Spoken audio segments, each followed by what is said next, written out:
Super teams have always been the foundation of NBA basketball. From the very beginning, the teams that are equipped with the most star-studded players usually come out on top and compete for the championship year after year. Some big threes form naturally through the draft, and they tend to be more successful in the long run, while other big threes form out of nowhere. Sometimes three-star players just decide, hey, let's team up and do this. How's it going, folks? My name's Andy, and today we're gonna talk about big threes throughout NBA history. Here are, in my opinion, the 7 most disappointing ones. By the way, I'll try to stick with just big threes, so no big fours or big fives or anything like that.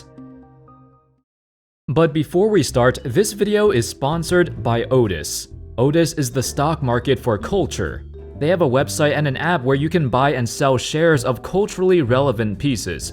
Weekly available drops include a mix of contemporary, collectors, and pop culture items. For example, recently this Kevin Durant rookie card has been put on the market, with investors already jumping in. They've got basketball cards, shoes, posters, old games, and even Pokemon cards too. Personally, I like the shoes they got up there. These exclusive Kobe sneakers caught my attention, and the original 1985 Air Jordan 1s, for all you sneakerheads out there. You can buy and sell shares of these items as investments, with the chance to co-own rare collector's items. Sign up for Otis with the link in my description, and get your first share for free when you fund your account.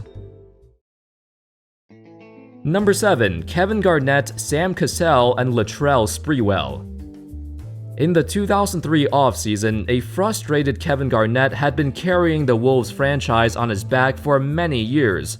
But for 7 consecutive seasons, the Wolves failed to win a single playoff series. They got knocked out in the first round year after year, and a 27-year-old KG has yet to see the second round. That would change. In the 2004 playoffs, the Wolves made a massive push to the title, acquiring Sam Cassell and Latrell Sprewell. It was the first time of KG's career where he got some legitimate help, and the results were initially a success. In the trio's first year together, they won 58 games, securing the best record in the Western Conference. This was also the same year the Lakers formed their own Big Four, and despite their own disappointment in the finals, they still trounced the Wolves. It was a bitter ending to the best season of KG's career up until that point, and to make matters worse, they failed to run it back. The following season was atrocious, as Sam Cassell struggled with injuries and Sprewell fell off hard. The Wolves missed the playoffs in 2005, and this big three was never seen again. Number 6. Hakeem Olajuwon, Clyde Drexler, and Charles Barkley. By 1996, Charles Barkley became frustrated with the Phoenix Suns. Despite his incredible accomplishments, there was still one thing missing: a championship. By this time, the Rockets, led by Hakeem and Drexler, also wanted to make one last push to the title, so they kinda blew up their team, traded away some great role players to get Barkley. A young Ori and Cassell were both super valuable pieces in their previous championships just 1 or 2 years ago, so dumping them away for an aging Barkley sparked some discussion and debate. Now, if all 3 of these stars were in their primes, this would be a different story, but they weren't. They were all approaching their mid-30s and clearly past their peak.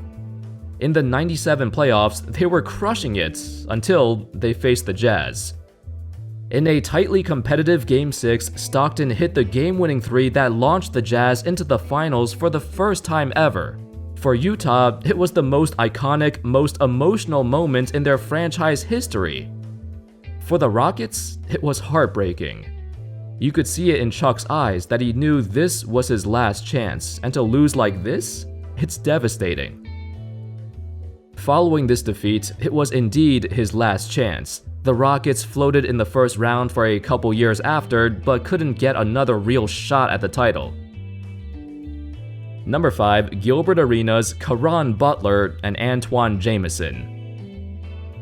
In the mid-2000s, the Washington Wizards, believe it or not, had a really good trio, a team with immense firepower and high expectations that were never fulfilled. In the 2006-07 season, they had the highest scoring trio in the league. Arenas, Butler, and Jamison combined to average over 67 points per game, along with the 4th best offensive efficiency in the entire league. That's freaking crazy, especially for a team that's barely won half their games.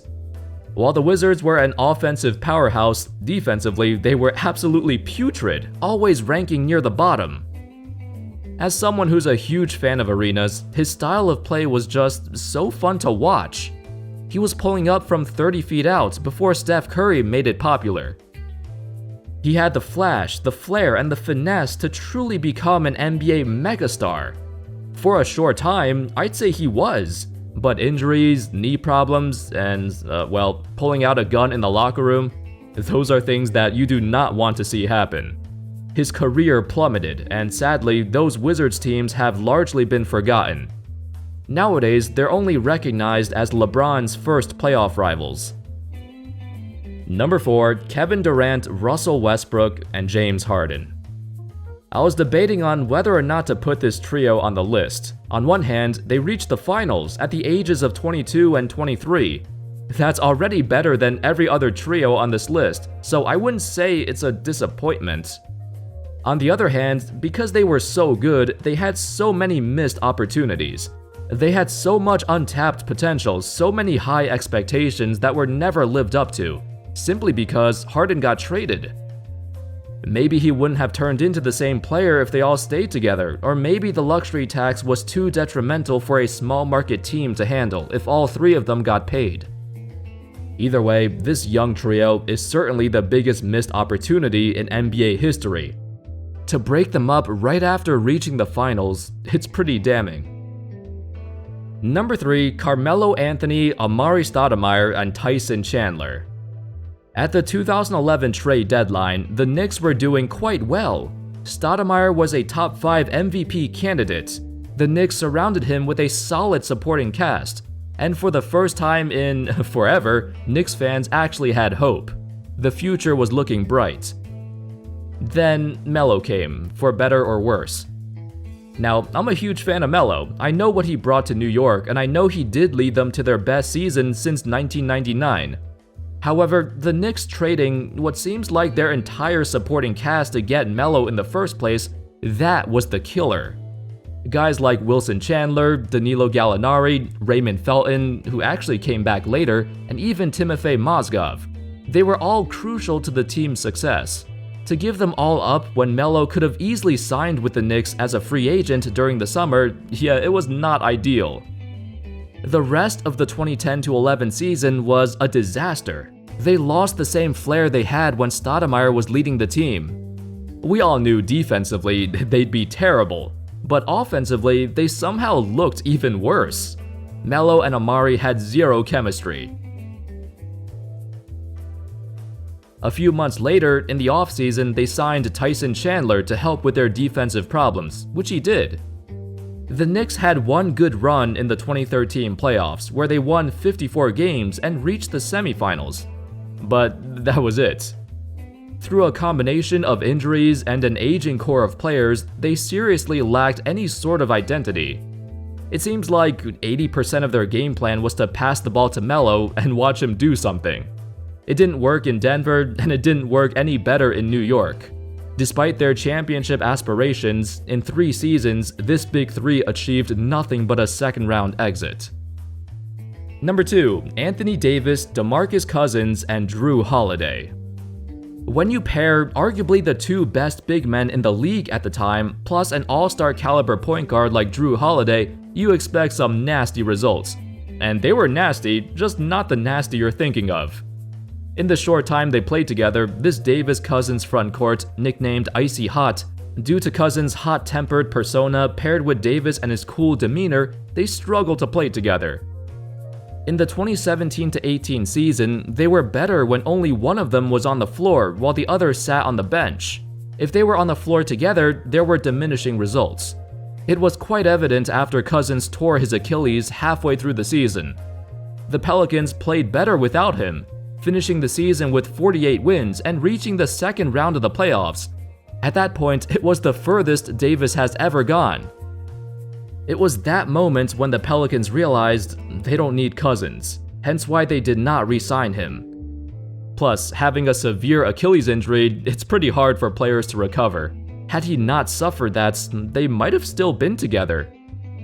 Realistically, the only reason this super team existed was because the Pelicans wanted to make one last effort to keep Davis in New Orleans. But it didn't work, and they blew up the team a year later. Finally, at number 1, Russell Westbrook, Paul George, and Carmelo Anthony. The big three that was supposed to compete with the Warriors and Rockets in the Western Conference. The big three that should have been the best team OKC has ever had. Well, it turns out they got manhandled by Donovan Mitchell, a rookie.